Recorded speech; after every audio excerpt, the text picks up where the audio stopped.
Rabies ఒక ప్రమాదకరమైన virus వ్యాధి గురించి మరిన్ని వివరాలు డాక్టర్ లింగప్ప గారు చెబుతారు. Hello everyone, myself Dr. Badika Lingappa. I am consulting physician in the KPS Medicare Multispecialty Hospital, Kurnool. So today we are discussing about the rabies.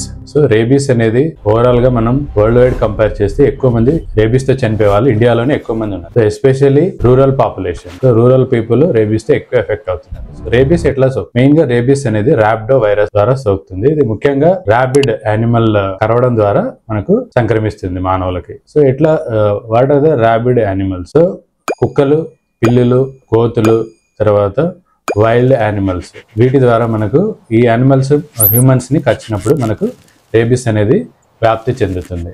So ఈ rabies వ్యాప్తి చెందినప్పుడు మనకు ముఖ్యంగా నరాలకు సంబంధించిన లక్షణాలు కనపడతాయి. ఒకటి, ఏదైనా వాటర్ కానీ ఏదైనా మింగడానికి భయంగా అనిపించడం, తర్వాత నరాలు వీక్గా, కాళ్ళు చేతులు చచ్చులాగా రావడం, ఊపిరి తీసుకోవడానికి ఇబ్బంది అవ్వడం. ఇది సో మనం దీన్ని నివారించలేమా అంటే నివారించవచ్చు. 100% రేబీస్ వ్యాధిని మనం నివారించవచ్చు. ఎట్లా నివారించాలి?